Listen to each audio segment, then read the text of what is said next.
A lo largo de la historia, la izquierda ha sido reconocida como la voz que alzaba la bandera de los oprimidos, especialmente de la clase trabajadora. Su lucha estuvo marcada por la defensa de la igualdad económica y la transformación de las estructuras sociales que perpetuaban la pobreza. Sin embargo, en las últimas décadas se ha evidenciado un cambio profundo en la orientación de los movimientos progresistas. Las reivindicaciones obreras han cedido protagonismo a una nueva narrativa centrada en la identidad cultural, la diversidad y los derechos simbólicos, alejando el discurso político de la lucha material por la justicia económica. En este video abordaremos cómo se ha producido este cambio estructural en la izquierda contemporánea, analizando sus raíces filosóficas, sociales y políticas, desde las bases marxistas y la lucha de clases hasta el auge de la izquierda intelectual con Gramsci y la teoría crítica de la Escuela de Frankfurt. Se expondrá cómo estas corrientes propiciaron un desplazamiento del sujeto histórico de la izquierda, del obrero como símbolo universal de la opresión, hacia las identidades culturales como nuevo eje de la transformación social. Aunque las políticas identitarias han significado avances para ciertos grupos marginados, su aplicación bajo una lógica hegemónica ha generado una nueva forma de exclusión, donde la lucha por la igualdad económica ha quedado relegada. Este estudio pretende reflexionar sobre si esta transformación responde a una verdadera ampliación de los derechos sociales o si, por el contrario, ha instrumentalizado a las comunidades en favor de una agenda política que no siempre representa sus necesidades reales. Con el advenimiento del marxismo en el siglo XX, la sociedad industrial capitalista representaba el sistema económico más reciente dentro de una larga sucesión de sistemas o modos de producción que han existido a lo largo de la historia. En todos estos sistemas ha prevalecido una tensión inherente entre las clases sociales, manifestándose en las relaciones entre ricos y pobres, amos y esclavos, así como señores feudales y siervos. Dichas tensiones han tenido la capacidad de desmantelar o transformar los sistemas económicos y modos de producción del pasado, en muchas ocasiones a través de conflictos violentos. Un ejemplo de ello es la contradicción entre el modo de producción feudal y los intereses de la burguesía, la cual propició durante la Edad Moderna la transición económica del feudalismo al capitalismo. Asimismo, en la Edad Contemporánea, estas tensiones generaron revoluciones políticas que facilitaron la fundación de los estados liberales y burgueses, como lo evidencia la Revolución Francesa de 1789. Cabe aclarar que el concepto de lucha de clases no es originaria del marxismo, aunque adquirió su formulación más sistemática en el pensamiento de Marx y Engels. Desde los primeros teóricos marxistas, quienes identificaron la lucha de clases como el motor principal del cambio social, hasta las corrientes contemporáneas del progresismo, este concepto ha permanecido en el centro del discurso de la izquierda, donde se da a entender que, para alcanzar una sociedad más justa y equitativa, es esencial actuar en función de la lucha de clases. El obrero fue, durante décadas, el protagonista absoluto de la narrativa de la izquierda. La lucha no se basaba en identidades individuales, sino en la condición colectiva de quienes vivían del salario. La Primera Internacional de 1864 fue uno de los primeros intentos de organizar políticamente a los obreros a nivel internacional. Aquí se consolidó la idea del proletariado como motor del cambio social. En la Revolución Rusa de 1917, el bolchevismo se presentó como la dictadura del proletariado, buscando abolir la propiedad privada y entregar el poder político a los soviets, que eran las organizaciones de trabajadores. Las huelgas masivas en Alemania, Francia y Reino Unido durante finales del siglo XIX y principios del XX exigían mejores salarios, jornadas laborales de 8 horas y derechos sociales básicos. El New Deal de 1930, aunque promovido por gobiernos liberales, este paquete de reformas en Estados Unidos se inspiraba en las demandas obreras que la izquierda había levantado durante décadas. En la posguerra de 1945 y 1970 en Europa, los partidos socialdemócratas y comunistas ganaron fuerza con la promesa de estados de bienestar, garantizando educación, sanidad y seguridad social para la clase trabajadora. El obrero era entonces considerado el símbolo del progreso, y la izquierda hablaba en su mismo idioma: salarios justos, vivienda digna y redistribución de la riqueza. Sin embargo, con el transcurso del tiempo, esta narrativa comenzó a desdibujarse. En el año 1926, el filósofo, político, sociólogo y teórico marxista italiano Antonio Gramsci, fundador y presidente del Partido Comunista de Italia, fue encarcelado durante 11 años por el régimen fascista de Mussolini. Durante este periodo de encarcelamiento, sentó las bases que dieron vuelta al objeto de lucha de la izquierda con una visión que marcaría profundamente el pensamiento progresista posterior. Gramsci comprendía que el poder no se sustentaba únicamente en la fuerza del Estado o en el control económico, sino que se fundamentaba en la hegemonía cultural, la capacidad de una clase dominante para imponer su particular visión del mundo como si fuera la única válida. Según Gramsci, las ideas, los valores y las instituciones, tales como la educación, los medios de comunicación, la religión y la cultura popular, desempeñaban un papel fundamental en la producción del orden social. Desde esta perspectiva, la lucha por la revolución no debía centrarse exclusivamente en la confrontación económica o en la toma del poder político, sino en la transformación de la conciencia colectiva. Gramsci sostenía que para derrocar el sistema capitalista, la izquierda debía conquistar la cultura antes que el Estado. Era imperativo desplazar los valores dominantes, tales como la religión, la moral tradicional y la familia, y sustituirlos por una nueva cosmovisión que cuestionara las estructuras simbólicas que sustentaban el poder. Esta idea revolucionó el pensamiento marxista, al situar la batalla cultural en el mismo nivel que la lucha de clases e incluso considerarla como una condición previa para cualquier transformación económica o política. Aunque su obra no fue plenamente reconocida hasta después de su fallecimiento, sus escritos se convirtieron en la base fundamental para que, décadas más tarde, la izquierda abandonara progresivamente la lucha obrera en favor de discursos identitarios, así como luchas simbólicas y reivindicaciones culturales. Una frase que refleja las bases sociopolíticas de Gramsci es la siguiente: la conquista del poder cultural es previa a la del poder político, y esto se logra mediante la acción concertada de los intelectuales llamados orgánicos infiltrados en todos los medios de comunicación, expresión y universitarios. Este pensamiento se vio reforzado por el trabajo intelectual de la Escuela de Frankfurt y su tan polémica teoría crítica, que es a día de hoy el pilar fundamental de la guerra cultural. Bajo la influencia de pensadores como Max Horkheimer, Theodor Adorno y posteriormente Herbert Marcuse, la teoría crítica reinterpreta el marxismo clásico, alejándose de una perspectiva estrictamente económica para concentrarse en los mecanismos culturales e ideológicos que sustentan las sociedades capitalistas. Mientras que para Marx la dominación se ejercía principalmente a través del control de los medios de producción, la Escuela de Frankfurt sostenía que el verdadero poder residía en la capacidad de moldear la conciencia colectiva.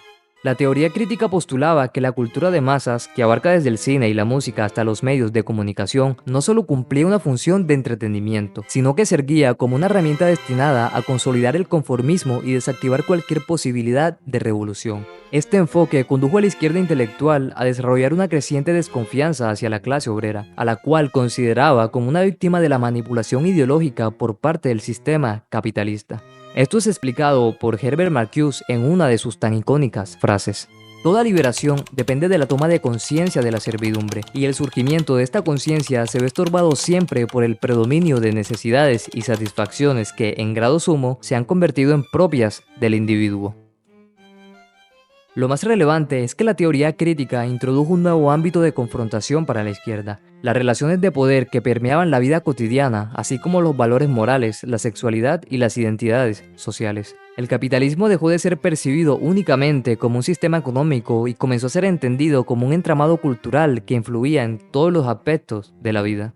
El desplazamiento del enfoque de la izquierda desde la lucha de clases hacia las luchas identitarias ha sido un proceso complejo, influenciado por diversos factores sociales, políticos y culturales. Este giro, aunque aparentemente académico, resultó en un cambio permanente en la dirección de la izquierda. La lucha por la transformación social dejó de centrarse exclusivamente en la explotación económica y se enfocó en las estructuras simbólicas y las dinámicas de poder invisibles, sembrando así la semilla de futuras luchas identitarias. Uno de los ejemplos escritos más temprano puede ser encontrado en la declaración del grupo feminista negro colectivo Combahee River en abril de 1977. En su declaración final, ellas dijeron: darse cuenta de que las únicas personas que se preocupan lo suficiente por nosotros como para trabajar constantemente por nuestra liberación somos nosotros. Nuestra política evoluciona a partir de un amor saludable por nosotras mismas, nuestras hermanas y nuestra comunidad, que nos permite continuar nuestra lucha y nuestro trabajo. Este enfoque en nuestra propia opresión está incorporado en el concepto de política e identidad. Creemos que las políticas más profundas y potencialmente más radicales surgen directamente de nuestra propia identidad, en lugar de trabajar para acabar con la opresión de otra persona.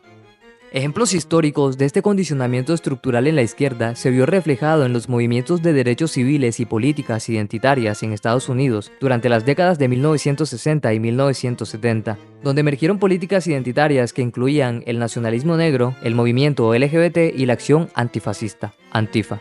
Estos movimientos subrayaron la importancia de reconocer y abordar las opresiones específicas fundamentadas en la raza, la orientación sexual y otras identidades, yendo más allá de la simple explotación económica. Aunque estas políticas identitarias pueden actuar como una garantía legítima para la protección de los grupos más marginados y en situación de desventaja, bajo la lógica de la izquierda posmoderna y su reinterpretación del concepto de hegemonía, tienen el potencial de convertirse en un arma de doble filo.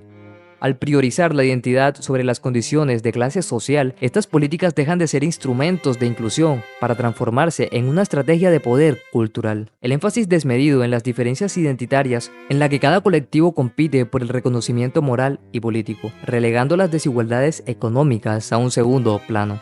Esta dinámica puede conducir a un discurso cada vez más radicalizado, donde la lucha no se centra en la transformación de las estructuras económicas, sino en la imposición de una hegemonía cultural que divide la sociedad entre opresores y oprimidos, en función de categorías subjetivas, más que por las condiciones materiales que históricamente han marcado la lucha de la izquierda. Por ejemplo, varias universidades estadounidenses han implementado políticas de acción afirmativa para aumentar la representación de minorías raciales y étnicas en sus campus. Aunque estas medidas buscan corregir desigualdades históricas, han sido objeto de críticas y desafíos legales por considerarse que podrían discriminar a otros grupos, generando debates sobre la equidad y la meritocracia en el ámbito educativo. La ley de identidad de género, que permite a las personas transgénero cambiar su nombre y género en documentos oficiales sin necesidad de intervenciones quirúrgicas o diagnósticos médicos, es un ejemplo de ello. Esto, si bien es considerado un avance en derechos humanos por ciertos sectores, algunos otros han expresado preocupaciones sobre su aplicación en ámbitos como el deporte y los espacios de atención exclusiva por género. El politólogo español Ander Jiménez Cava resume todo este embrollo sociopolítico en algunos de sus trabajos periodísticos, explicando que el problema de las políticas identitarias no es quién conforma el sujeto político en sí, sino qué es el sujeto político para ellas. Frente a los grandes aglutinadores históricos que han servido para transformar la sociedad en su conjunto, las mujeres en el caso del feminismo, los negros en el caso de los derechos civiles, las políticas identitarias proponen el difuso concepto de identidades disidentes, que se oponen a un simbólico hombre blanco y occidental cuyo medio de dominación deriva fundamentalmente de un privilegio cultural. La mayor aportación de esta corriente ideológica es señalar a ese otro simbólico como causante de todo mal, lo que a su vez comporta una especie de bula para confrontar su responsabilidad por pertenecer a una minoría oprimida a la hora de cuestionar sus relaciones cotidianas. Su concepción de la política no radica en el hacer, sino en el ser. Este cambio estructural dentro de la izquierda no es casual, sino que ha sido diseñado para servir a sus propios intereses. Las luchas identitarias, con su atractivo inherente para las sociedades multiculturales, han conferido a la izquierda un estatus moral que la hace especialmente popular entre las élites académicas y mediáticas. El nuevo progresismo ha descubierto en las identidades una herramienta para preservar el poder, instrumentalizando las causas asociadas a las comunidades marginadas, al tiempo que los problemas materiales son relegados a un segundo plano. Sin embargo, detrás de este aparente altruismo emerge una pregunta incómoda. ¿Quién representa realmente las identidades? ¿Los grupos marginados o las élites que afirman hablar en su nombre?